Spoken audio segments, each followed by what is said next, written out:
এই বাইরে কে আছেন? রোগী ভেতরে আসেন। আহো বউ, আহো।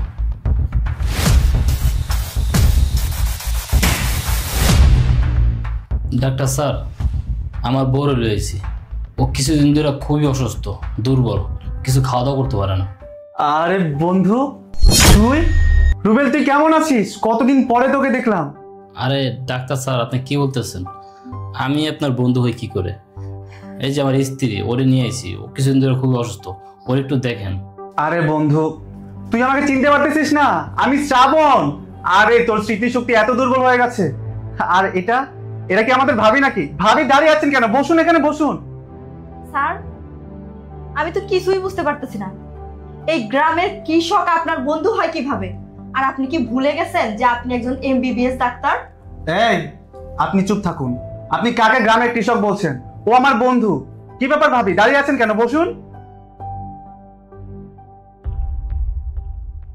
কি রে বন্ধু, বিয়ে করে ফেলছিস অথচ দাওয়াত দিসনি? আচ্ছা যা, তোকে মাফ করে দিলাম। একদিন তোদের বাড়িতে দাওয়াত দিয়ে ভাবের হাতে রান্না খাওয়াই দিস আমাকে। স্যার, আপনি কি যে কন্যা, আপনি কত বড় মানুষ আর আমরা সামান্য কৃষক। আমার জামাই আপনার বন্ধু কেমনে হয়? আরে ভাবি, আপনি কি যে বলেন না, আপনি তো জানেনই না রুবেল হচ্ছে আমার ছোটবেলার বন্ধু, আমার জানে জিগার। কি রে বন্ধু, তুই ভাবিরে বলিস না কেন আমাদের ছোটবেলার বন্ধুত্বের গল্পগুলো? স্যার, আপনার অবস্থান দেখছেন? আপনি একজন এমবিবিএস ডাক্তার, আর এই সামান্য কৃষক আপনার বন্ধু হয় কিভাবে? এই, আপনি চুপ থাকেন। ও হতে পারে সামান্য কৃষক, কিন্তু ও আমার বন্ধু। দেখুন ডাক্তার স্যার, আপনি ভুল করতেছেন। আমি আপনারে চিনি না, আমি একজন সাধারণ মানুষ। তাছাড়া আপনি একজন কত বড় মানুষ, এমবিবিএস ডাক্তার। আমি গ্রামের একজন সাধারণ কৃষক। আমি আপনার বন্ধু হই কি করে বলেন? ডাক্তার স্যার, আমার জামাই একদম ঠিক কথাই কইছে। আমরা হইছি গ্রামের কৃষক, গরিব মানুষ। আমার জামাই আপনার বন্ধু কেমনে হয়? আমরা অনেক দূর থেকে আইছি। আমি খুব অসুস্থ, আমার একটু পরীক্ষা করে দেখেন না আমার কি হয়েছে। হ্যাঁ ভাবি, আপনি চিন্তা করবেন না, আমি আপনাকে চেক আপ করানোর ব্যবস্থা করছি। কিরে বন্ধু, তুই বারবার আমাকে স্যার স্যার কেন বলছিস? আমি কি তোর স্যার নাকি? আমি তোর বন্ধু, আমার নাম ধরে ডাক। স্যার, আমার কি মনে হচ্ছে জানেন? ভুল উনি করতেছে না, ভুল করতেছেন আপনি। আপনি এত বড় একটা হসপিটালের ডাক্তার, আপনার কাছে সিরিয়াল দেওয়ার জন্য মানুষ 3 মাস আগে থেকে রেডি হয়ে থাকে, আর আপনি কিনা এই সামান্য একটা কৃষককে বলতেছেন ও আপনার বন্ধু। ছি, এটা কিভাবে হয়? এই চুপ, একদম চুপ। আপনি যদি আর একটা কথা বলেন না, এখান থেকে বের করে দিতে আমি বাধ্য হব। ভাবি, আজকে আমি আমাদের গ্রামের 2 বন্ধুর ছোটবেলার গল্প শোনাবো আপনাকে। ভাবি, এই যে আমার বন্ধু রুবেল, ছোটবেলা অনেক মোটা কাটা ছিল, হেলদি ছিল, ওর গায়ে অনেক শক্তি ছিল। আমরা 4-5 জন ওর সাথে পারতাম না। আমাদের গ্রাম ছিল অজপাড়া গায়ে, তখন এত উন্নত ছিল না। আমাদের গ্রামে ওই সময় ব্রিজ, কালভার্ট, রাস্তাঘাট এসব ছিল না। আমাদের বাড়ি থেকে আমাদের স্কুল অনেক দূরে ছিল, কাদামাটি, পানি এসব পার করে স্কুলে যেতে হতো। রুবেল ছোটবেলাতে অনেক মোটা কাটা ছিল, শক্তিশালী ছিল। ও আমাকে পাতালি কোলে করে কাদামাটি পানি পার করে স্কুলে নিয়ে যেত। আবার যখন স্কুল ছুটি হতো, তখন আবার আমাকে পাতালি কোলে করে কাদামাটি পানি পার করে আবার বাসায় নিয়ে যেত।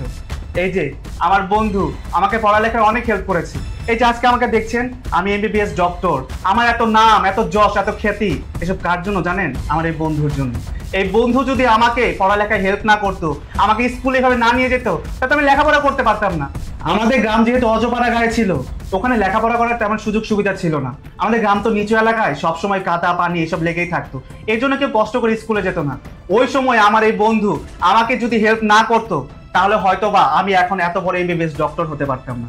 আর এই বন্ধু যদি আমাকে এখন স্যার বলে ডাকে, তাহলে বলুন তো ভাবে আমার কাছে কেমন লাগে? এই ডাক্তার সাহেব এসব কি বলছে? উনি যা বলছে সব কি সত্যি? সত্যি কি ডাক্তার সাহেব তোমার ছোটবেলার বন্ধু? কি হলো, চুপ করে আছো কেন? বলো। কিরে রুবেল, চুপ করে দাঁড়িয়ে আছিস কেন? কথা বল। তুই ভাবিকে বল যে তুই আমার ছোটবেলার বন্ধু। স্যার, আপনি কিন্তু এখন একটু বেশি বাড়াবাড়ি করতেছেন। এই ছোট লোক কৃষক যদি আপনার বন্ধু হতো, তাহলে তো ও বলতোই। আপনার মনে হয় কোথাও ভুল হচ্ছে। আমার কোনো ভুল হচ্ছে না। আরে ও আমার বন্ধু, ওকে চিনতে আমার ভুল হবে? ওর মতো বন্ধু যদি আমার না থাকতো, তাহলে আমি এত বড় ডক্টর হতে পারতাম না। কি রে রুবেল, তুই এখনো দাঁড়িয়ে আছিস কেন? ভাবিকে বল যে তুই আমার ছোটবেলার বন্ধু। হ্যাঁ হ্যাঁ, এই ডাক্তার আমার বন্ধু। কি কইতেছো তুমি? সত্যি এই ডাক্তার সাহেব তোমার বন্ধু হয়, তাইলে তুমি এতক্ষণ অস্বীকার কেন করলা?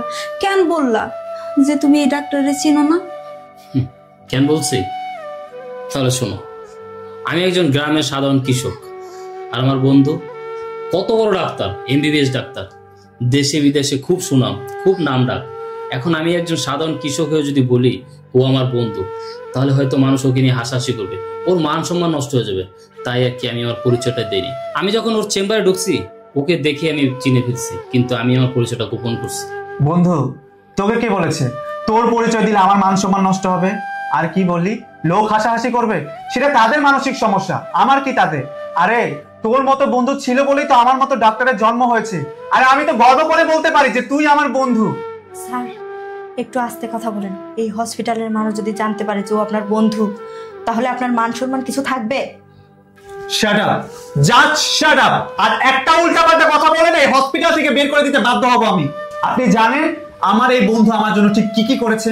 এই বন্ধু যদি আমার না থাকতো তাহলে আমার এত নাম ডাক যশ খ্যাতি হতো না, আমি এত বড় এমবিবিএস ডক্টর হতে পারতাম না। আর আপনি কি না আমারই সামনে আমার সেই বন্ধুকে অপমান করে কথা বলছেন?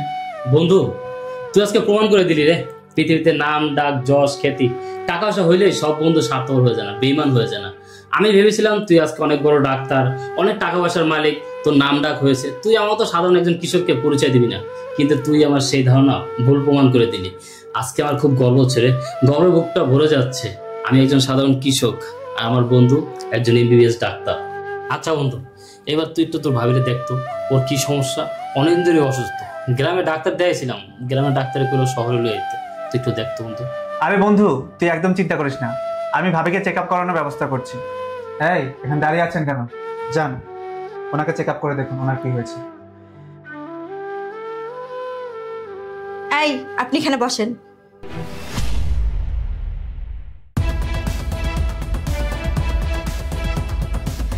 জোরে জোরে শ্বাস নিন। স্যার, আমি কিছু বুঝতে পারছি না, ওনার মনে হয় টেস্ট করানো লাগবে। কি রে বন্ধু, কি বলে টেস্ট করানো লাগবে নাকি? টেস্ট করাতে তো অনেক টাকা লাগবে, আমার কাছে তো এত টাকা নাই, আমি এতটা কইব মুখ। আরে বন্ধু, তুই একদম চিন্তা করিস না, ভাবির যত প্রকার টেস্ট করানো লাগে সবগুলো টেস্ট আমি করাবো। আর ভাবির মনে হয় হসপিটালে 2-3 দিন থাকা লাগতে পারে। কি রে বন্ধু, কি বলতেছস? 2-3 দিন থাকা লাগবো? আমি তো চিন্তা করছি তোর ভাবির আজকে ডাক্তার দেখে আজকে যাবো, এখন 2-3 দিন থাকা লাগবো? 2-3 দিন আমরা কই থাকবো? ঢাকা শহরে তো আমার থাকার মতো কোনো জায়গা নাই। কে বলেছে তোকে ঢাকা শহরে তোর থাকার জায়গা নাই? আরে তোর বন্ধুর নিজের বাড়ি আছে, তুই আমার বাড়িতে থাকবি, তোর কোনো চিন্তা নেই। আচ্ছা ঠিক আছে বন্ধু।